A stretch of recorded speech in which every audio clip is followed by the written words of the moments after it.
Good morning, dear students. Welcome to lecture number 18. It is sheet metal operation, drawing and bending. The objective of this class is to understand the deep drawing operation in making cups, also bending operation and dies used in bending operation. So you can see the terminologies like calculations of the clearance, strip layout planning, deep drawing operation to make cup, drawing force estimation, V-bend and edge bend operations. And most of the slides, the images are taken from Groover textbook. So first of all, we will discuss about what is the clearance in sheet metal cutting, why it is required. So basically the distance between your punch, the distance between your punch and the die, so the movable one we call it as the punch and the die we call it as the, so this distance, the gap between these two, when that comes into contact, that is called as the clearance. So normally the clearance will have a value of 4% to 8% of stock thickness, that is the material thickness or the sheet thickness. If it is too small, the fracture line passes each other, causes double burnishing and larger force on the material. So this is a typical case where the fracture line passes each other and causing double burnishing and larger force. If it is too excess, that is too large, you have clearance if you have provided, metal is pinched between the cutting edges and excessive burrs are result. You can see the cut off edge, okay, the cut off edge having burrs. So burrs will be resultant in the case of excessive or too large clearance, and very narrow clearance, large force is required to deform, as well as the fracture line passes each other. So you can see in the case of a sheet, when a force is acting, this is how we are obtaining the blank. This is called as a blank. Or sometimes if it is in the case of, if you are making a punching operation, this will be treated as the slug. So it depends on the operation, the part name is going to vary. So this is the top edge where normally the burr will be located. Okay, and you can see the edge of the sheet is getting turned over here, that is called as a rollover. Burnish will takes place here, burr will have here, fracture will be on these side walls. So fracture will happen on the side walls. So burnish or rollover will takes place on the bottom side as well as on the top side of the sheet. Burrs will also present on the top or on the lower portion of the cut metal, whether it is a blank or slug in the case of sheet metal operation. So proper clearance you have to provide, and normal values between 4 to 8% of stock thickness. In addition to that, there is a formula is also is there to calculate this clearance in the sheet metal operation. That is, recommended clearance is calculated as Cc equals C into S into square root of tau max divided by 10, where Cc is the cutting clearance, C is a constant, depends on whether you want the cutting to be very accurate or whether the cutting should be normal. Based on that, the C, the constant value, will have a value of 0.005 for accurate and 0.01 for normal. S is the stock thickness, tau max is the shear strength of the stock material. So you can see this is a monograph of a cut sheet where you can see the surface is uneven. Okay, this uneven is causing because the clearance for this particular material is not sufficient enough. Though I told you 4 to 8 is the standard given, in newer cases more than 8 is also recommended for some materials based on its fracture conditions. So you can see the relative movement of punch and die is also shown over here. So in the side it is almost showing as a straight edge. It indicates that no rollover is present, but uneven shear and break surface is seen on the sheet surface across the sheet thickness. Okay, so this is taken across the sheet thickness. Okay, across the sheet thickness you can observe uneven shear and break surface. This is occurring because this clearance whatever you are providing is not sufficient enough. So you have to provide sufficient clearance for the sheet metal to get the right component out of it. So the next important part in the case of sheet metal operation, that is strip layout and planning. Almost that is the first part you have to do in the case when you have the drawing is obtained, when you got the drawing, when you got the blank information or the blank shape and size is known to you, you have to go for strip layout and planning. That is, if this is a particular sheet, okay, if this is a particular sheet, in this, or I take this section, okay, this section is one sheet, the size of one sheet is this section. So if I keep the orientation like this, I can get 9 components of this particular dimension in this. Whereas you can see there are lot of areas in between are vacant, okay, which actually reduces the percentage of utilization of sheet. Now you can see over here I modified in the same dimension like this, where previously it was 9. Now you can see it is 6, 6, 12 plus another 6, 18 components is possible to obtain. Okay, you can see a third configuration is also shown over here. So again, this was one configuration, this is another configuration, this is another configuration. By which configuration of the component inside a sheet you will get maximum sheet utilization, that is called strip layout and planning. So strip layout is important to have economy of press tool operation. Scrap strip layout gives an idea on the positioning of various punches, stops and pilots. It ensures the ideal location of blanks in the stock strip. So several trial layouts has to be made to confirm the maximum percentage of utilization of stock strip. The goal should be have to at least 75% utilization. Okay, at least 75% utilization. That is so close like this, sometimes you may not be able to keep. Why? Because when the punch cut when the punch cut this component, sometimes this end or this edge sometimes may get broken or sometimes may get wrinkled. So in those cases proper clearance you have to provide between the two components. Okay, this might be too high, this might be too low. So exactly each and every conditions or wherever the punch has to go, if a punch is going in this direction, what will happen to the adjacent sheet? These all things we have to take into account while you are going for strip layout and planning. That will be the foremost or the first operation you have to carry out in the sheet metal jobs when you are going for die and punch operation. So you can see strip layout design is an important step in planning stage of sheet metal work on progressive die. Not only progressive die, any type of die. So dies we have not come across so far. That only we will see in the next class, that is lecture number 19. We will discuss about the types of die.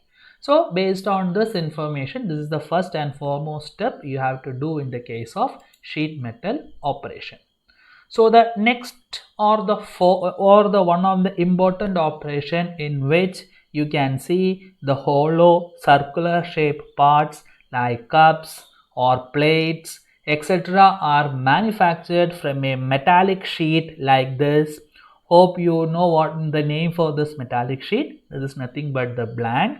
From the blank, if you are making a product, a circular product like this is called as the drawing operation. And if you are drawing to an excessive height, then that is called as deep drawing operation. So beverage cans, ammunition cells, automobile body panels, that all are basically deep drawn product. You can see over here, this was your initial blank. Sorry. So this was your initial blank. You have a blank holding device is there. Okay, you have a die is there and you have a punch is there.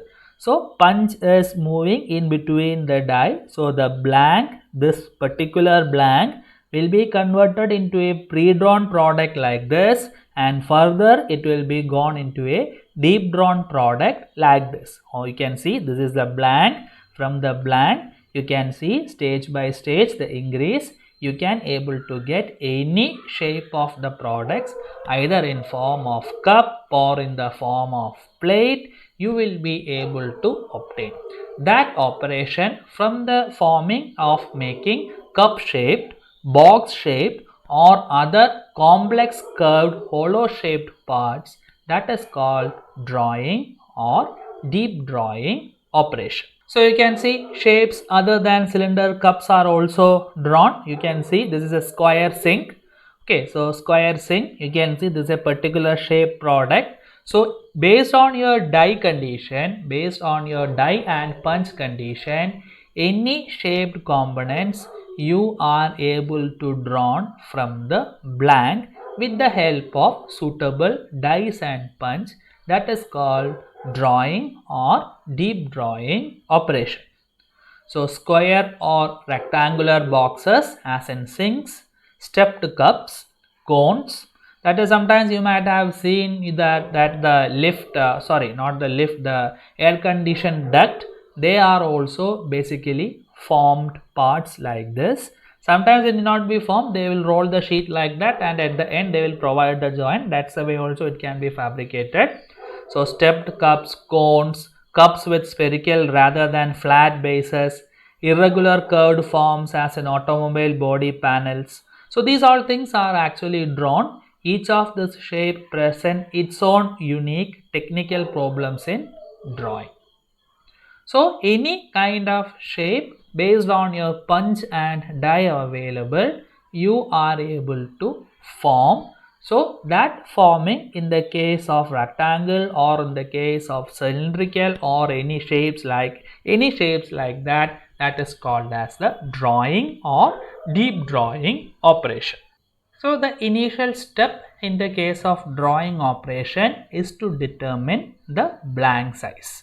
So DB is your blank size which you have to cut from the sheet after proper strip planning and layout is provided. And finally from this DB you will get a product of size of diameter DP, and also you can see it has gone in its thickness also. So you always DB will be larger than DP. So DP will be your final product dimension. Based on that, die and punch you have to select. So one more thing, as I told you, here also clearance is there, here also clearance is there. So all the clearance, so you can see all the two clearance 1 here, clearance 2 here. So all the clearance etc. you have DP information only will be known to you. From the DP information and the height information, if it is not straight, if it is a tapered, you will be knowing the bottom diameter also. So and if it is a flange is there, then if it is something projecting outside as a flange, the flange dimension is also known.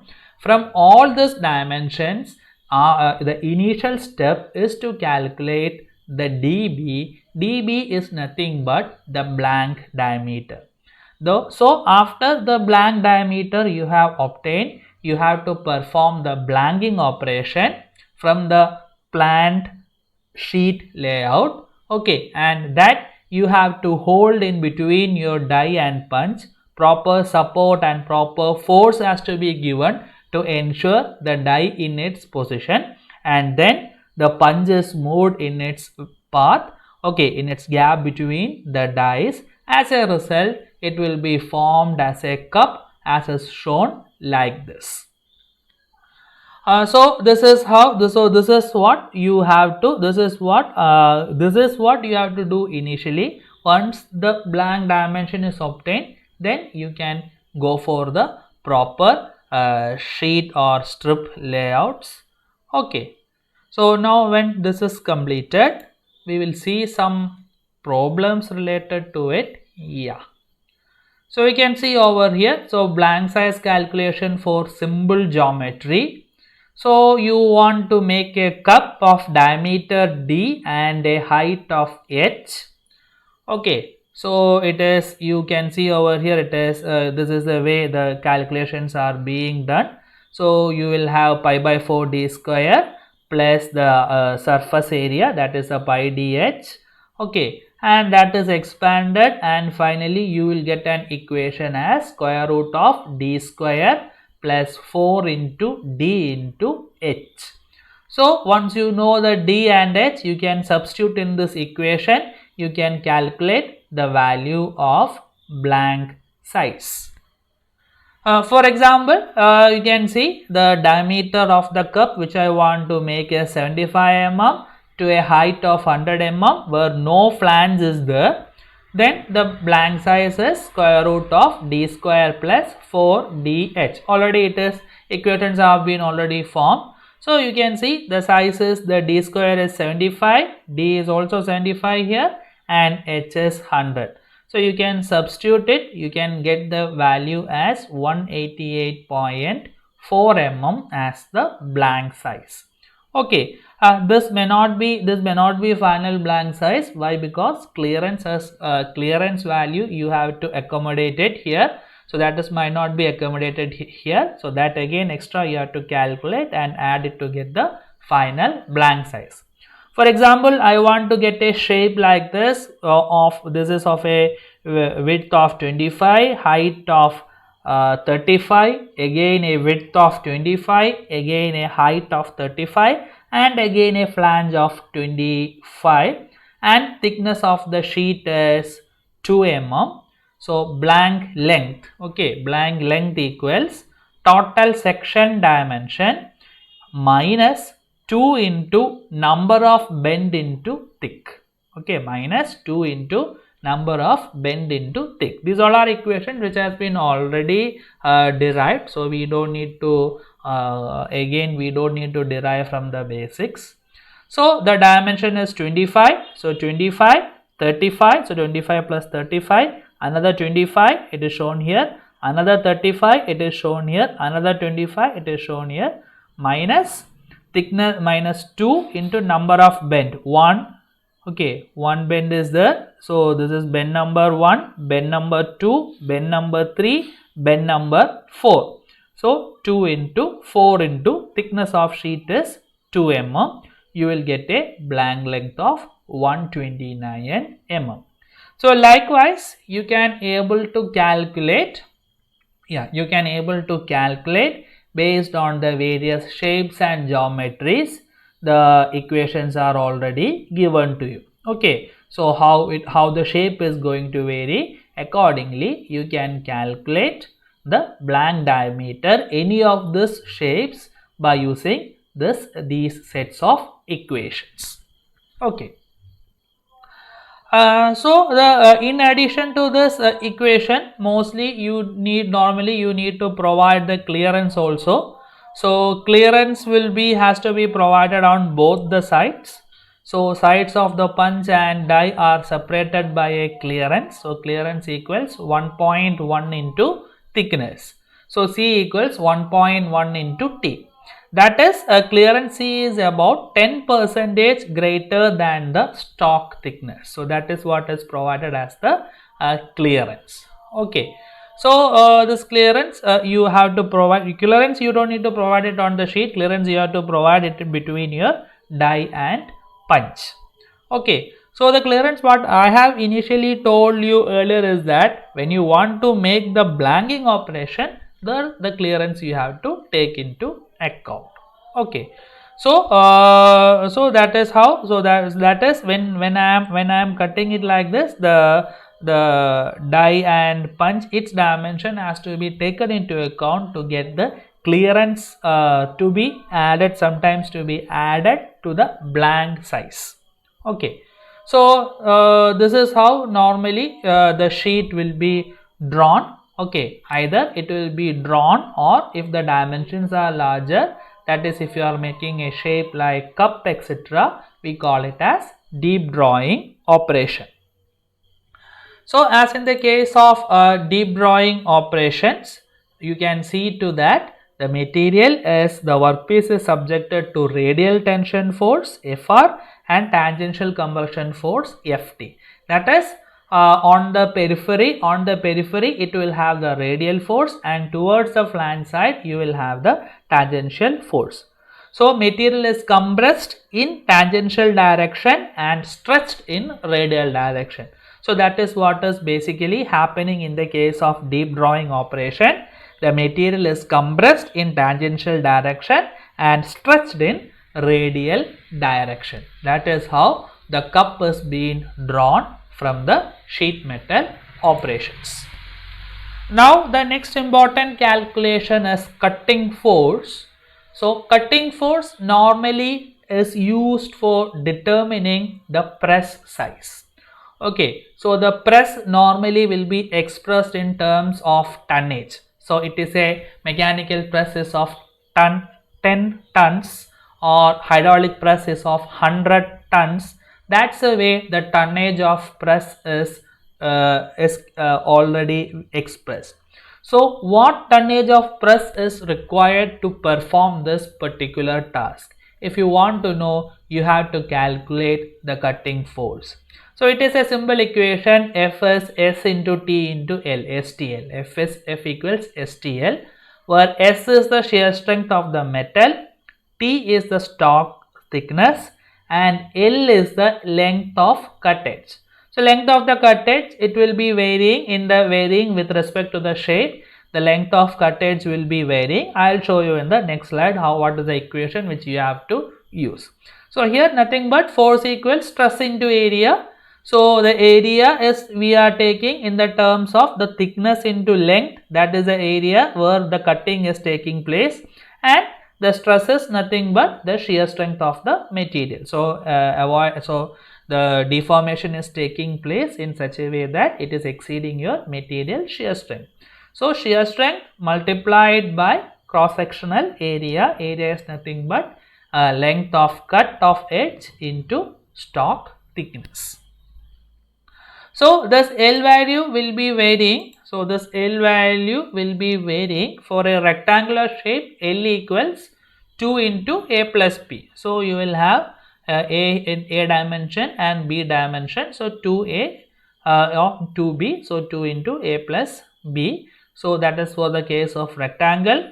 Whereas in the case of circular object, that will be, you are cutting as a perimeter. So it is something like, it is a 2 pi r. So L is 2 pi r in the case of circular object, whereas in the case of a rectangle shape, it will be 2 into A plus B, that is the value for L.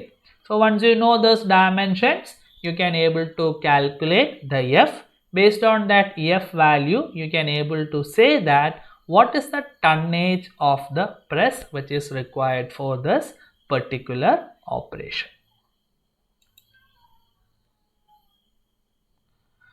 So one of the other important operation normally which is carried out in the sheet metal, that is called bending.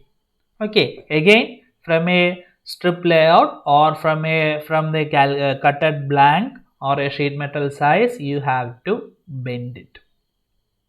So you can see, this is the area where the bend is being performed. This is the area where the bending is done. The bottom part is here and the larger part is here. So this is the area where actually the bending is being performed. So you can see it is done based, you can see a dotted line is drawn over here, that is normally known as the neutral axis, where no stress, either tension or compression does not prevails. So above the neutral axis, the sheet will be in form of tension, that is the top edge or top part of the sheet. Below the neutral axis, it will be in the form of compression. And when you are making this linear into this curvature, you have to provide proper clearance or allowance has to be provided to get the proper dimensions after or on the bended component. So this is the area where you have to provide the bend allowance. So this is how it looks like. This looks like as before bending, and this is what after it looks like as after bending. So you can see over here, it is not exactly 90 degree, it was not happen, it is going into uniform changes happening over here. So that proper bending dimension or bending clearance or this excess portion whatever is being bent off, so that is written here as bend allowance. So bend allowance also has to be given on the sheet to get proper bending operation. So there are two types of bending operation you will be performing on a sheet, either with the help of a V bend or with the help of an edge bend. So you can see the bend elements are shown over here. So this is the bend angle. So a small clearance is provided as a bevel angle. So this is the bend length. So this radius curvature whatever is shown here, that is your bend allowance. So you can see this is the actually the edge 90 degree bend looks like, but the sheet is bending like this. So and there is a term is given here as setback, we will come to it later. A flange length is also shown over here. So this is the mode line distance. So same way from this to here also you can get the sheet. But when it is moving like this, some quantity of the sheet, okay, either excess or to reduce, that you have to tell to me, either it should be excess or it should be reduced. So based on that, the total dimension on a plain sheet you have to be marked. So as I told you, you will have two types of bending, either a V bend like this as is shown over here, or an edge bend like this as is shown over here. This is the area where actually I told you the bending is taking place. So the bending is not exactly 90 degree, it forms as a curvature here. That is what I told you, the bending allowance has to be properly provided. So between the central and imaginary line is drawn in the previous slide, that is called as a neutral axis. So above the neutral axis you can see it will be tension, and below it the sheet will experience a compressive force. So you can see V bending is performed with the help of a V-shaped die, whereas edge bending is performed with a die known as wiping die. Okay. So V bending, V-shaped die, edge bending, it is wiping die. So this is the information you have to be taken into account. And this is how you are doing a V bend. This is how you are doing an edge bending operation. And V bending, so normally a simple bending machine is shown over here, a press brake, something like that is there. So using that with the help of a V dies, that is the die is in shape of V and punch will be in its opposite shape. So the sheet is being the die is fixed and punch is moving. So when the punch moves, the sheet will be bent exactly in between the gap between your punch and the die. And you can see over here, the exact mark is 90 degree, but the sheet will not bend to that exact 90 degree. You can see it's forming as a curvature. Okay, this is what is given as the bending element. So this is an open area now. to this, the metal will not get filled or shaped off. So V dies are simple and inexpensive, performed on press brakes. So the next type of bending, that is called as edge bending, normally done with the help of a wiping die. So you can see over here. So this is your die. Okay, this is your pressure pad to hold the blank in its position. This is a movable punch. So as the punch moves down, you can see the sheet is bent on its edge. Okay, you can see over here. This is an open area here. So you can see this is the area where the bend elements you are providing. So this is a typical figure of edge bending. So edge bending for high production, pressure pad is required to keep in its position. Dies are more complicated and costlier than compared to the previous die sets. So like the other one, here also bend elements you have to calculate. So bend allowance is AB. So 2 pi into alpha by 360 into R plus KBA of T. KBA into T.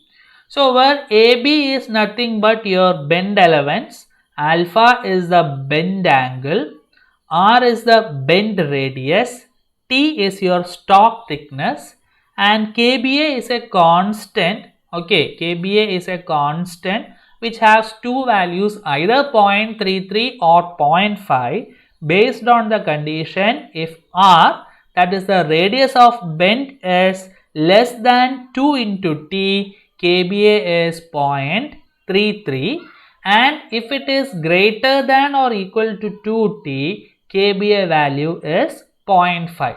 So this AB value you have to calculate, and this has to be added additionally into the stock dimension, that is before and after bending, whatever is required. So what if you are making a loft, so the top dimension is known, the bottom is known, so bottom dimension plus the top dimension and the bending allowance, so in that you can use this AB value.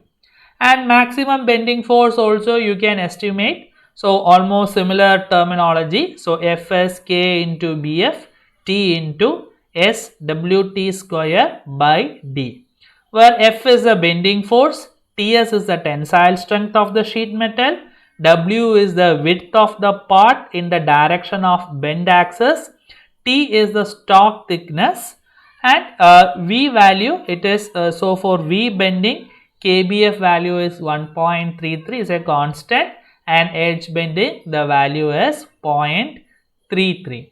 So these are the, so this way you will be able to calculate the bend allowance and you will be able to calculate the maximum bending force. Now when the sheet is bended like this, normally what happens is that this is your original shape. When you deformed it, this is what your desired shape, and to this shape you have applied the press, but you can see the sheet after some time it may get a shape like this. That is, this is a die, this is the punch, die and punch has bended the sheet like this. You remove the punch and after some time your component will looks like this shape.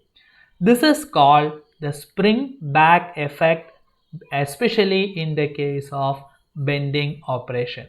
So spring back is nothing but increase in the included angle of bend part relative to included angle of forming tool after tool is removed.